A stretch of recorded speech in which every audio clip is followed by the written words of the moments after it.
Hey everybody, we are here at the Great Big Greenhouse. We are joined by Doug Hensel, our favorite gardening expert. So Doug, I think I can guess the theme for today. We're talking about our hanging baskets, right? So what do we need to do to make sure that they are thriving? You know, ever since toward the end of April, people have been buying their hanging baskets and their annual flowering hanging baskets.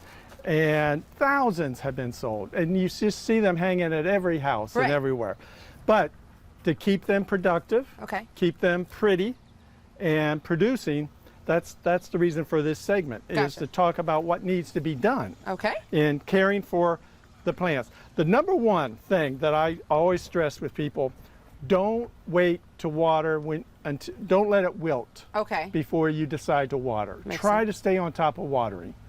Very important, because flower is made up of a lot of water, and when they go dry, they get damaged. And so, and also, now is the time, and this is what I wanted to really work on this segment, is to trim and to feed. And I know I'll be trimming off some flowers, but a pair of scissors or pruners will work. And all you want to do is just be aggressive and just give a good haircut. I know. I'm like, you're taking all the... I know. That's what you're supposed to do. But that's what we want to do. Is to give it a good haircut.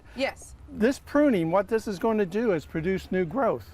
New young growth is very vibrant and is going to reproduce flowers in no time. I love it. So, and you got some good stuff out here in front of us, and I said bone meal and what was it, blood? Blood meal. So what's that about? Anyhow, here's what we're doing. And just giving a good trim. And because they're constantly trying to flower and perform for you, it takes fertilizer to give them back that energy.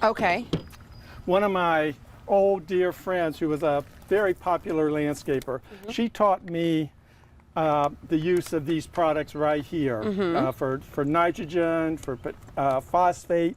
She would take equal parts of all three of these and blend it and make her own recipe, and it's a dry product, and would add that to the soil, and that's how she would feed all her plants, not only hanging baskets, but everything. So I learned that, and I've always followed that tip because it always makes me think of her. So anyhow, but then some people like the liquid fertilizer, which is fine. And there's Miracle Grow. I don't have a sample of Miracle Grow, but I have a sample of the Jack's Blossom Booster, and this makes blue water. And so what you want to do is, you can see how it's blue. It has a little blue tint to it.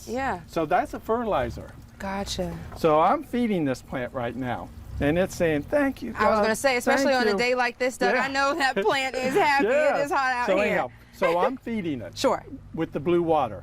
And it is going to reproduce new growth, new flowers, and look great.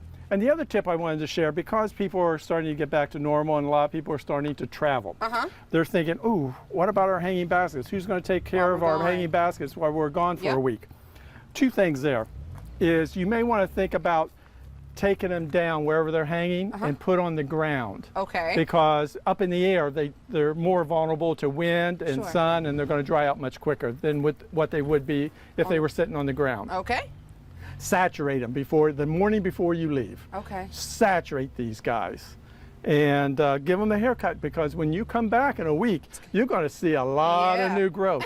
But anyhow, and maybe even if it's a sun lover like this one is, maybe for the week while you're gone, put it in a little bit of shade. Not a whole lot, but just a little bit, just to help extend the watering and the drying process. I love it. So those were a few great tips to help your beautiful hanging plants thrive. This one I know is happy. It got fed, it got a haircut. All right, guys. So if you have any questions, you can come see them here at the Great Big Greenhouse, or you can shoot us an email at 12abouttown@NBC12.com. That does it for us here at the Great Big Greenhouse. We'll have more 12 About Town today after the break.